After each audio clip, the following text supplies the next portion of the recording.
going for. Funny, you'll find rednecks who are working class but defend capitalism. I look like I could join a truckers union. So I am doing a garden this year. It's going to be a no-dig organic garden. I am in zone 7A, 7B.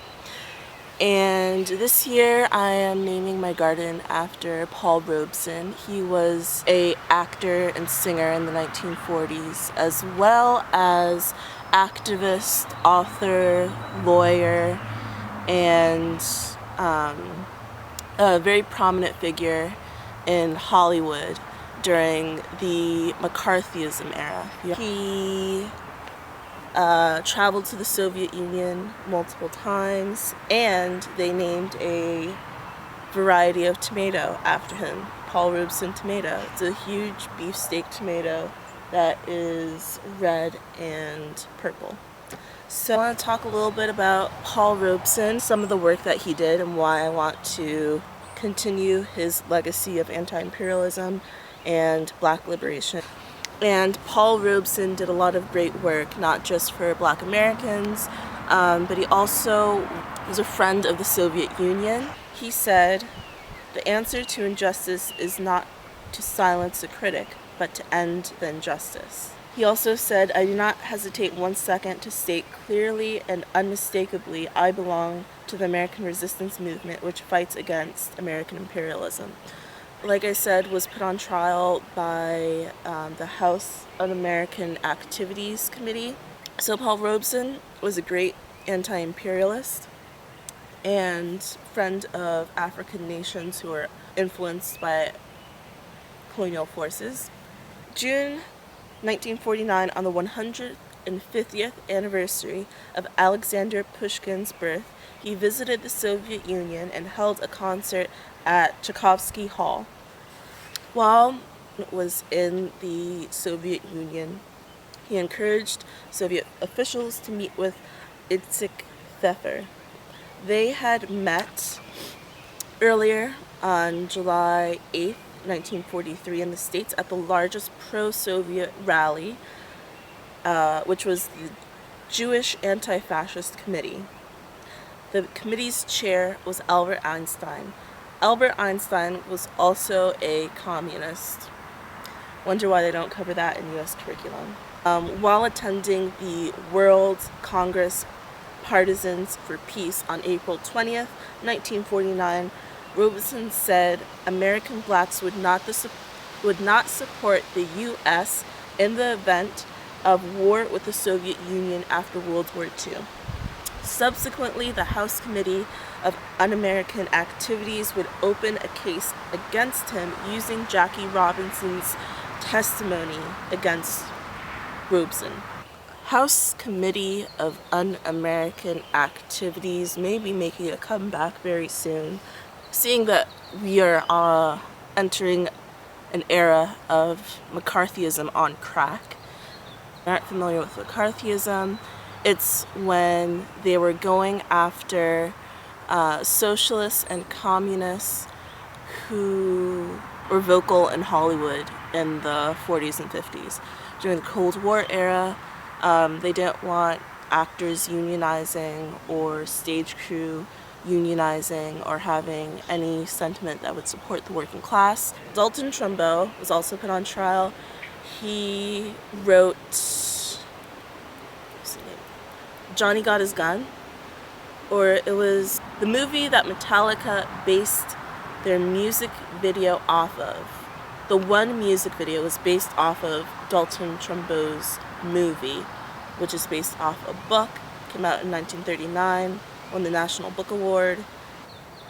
But growing your own food is a form of activism, not relying on the state to provide farmers with subsidies or the supply chain to provide your food is one more way to become self-sufficient.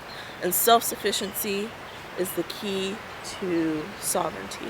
I'll also talk a little bit more about why I am gardening this year. It was Thomas Sankara who said, "He who feeds you controls you." So a great form of activism is growing your own food. Not only is it better for the environment, but you're not eating a lot of pesticides that they put on plants to preserve them for longer. It helps the environment because you aren't using gas to go to the grocery store, buy the food, come back home. You also aren't depending on weak supply chains that are vulnerable right now because of COVID. And you can also support your local wildlife by growing food because it enriches the soil, because healthy soil grows healthy food. I have my compost. With the way that the American economy is heading, things are looking pretty dicey for the U.S. supply chain of food.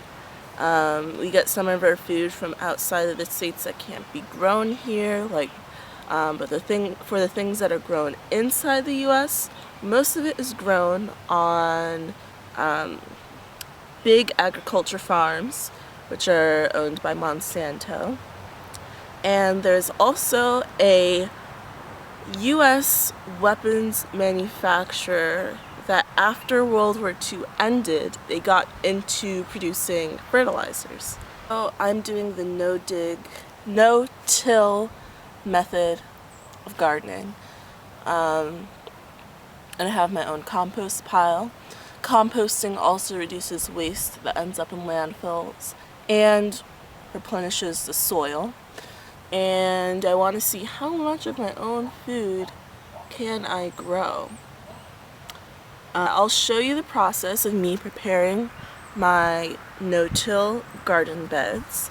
Also, the borders of my garden are rock, and rocks hold on to the heat from the sun during the day, and at night they leach out that warmth into the garden. A few of the varieties I am growing this year are butternut squash, acorn squash, summer squash, yellow squash, blue Hopi corn, which is the corn that's used to make blue tortillas and blue corn chips, super snappy peas, green arrow peas, pumpkins, rutabagas, cucumbers, jalapeno peppers, shistado peppers, Brussels sprouts, beets, sweet corn, glass gem corn, Chinese cabbage, cantaloupe, ghost peppers, I love spicy food, San Marzano tomatoes, Paul Robeson tomatoes, and Cherokee purple tomatoes. Corn, I'm growing peaches and cream corn and glass gem corn. Cajun jewel okra, as well as black beauty eggplant, gray zucchini, green zucchini, and yeah, it's a little bit of what I am growing this year. This year I am also focusing on indigenous varieties and indigenous methods of growing. So we are going to have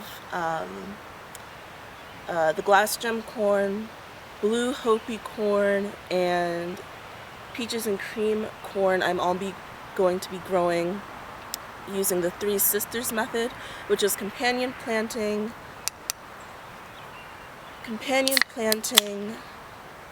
corn, squash, and peas together. The peas add nitrogen into the soil. They also climb up the corn stalks, and the squash spreads over the ground, which mulches it. I was going to use wood chips as my mulch because they chop down a tree and there's free mulch, but I'm using leaves as my mulch. I actually planted a lot of my stuff earlier than I should have. The peppers, tomatoes, squash varieties, I all put in the ground before the last frost. My last frost date was April 21st, I want to say.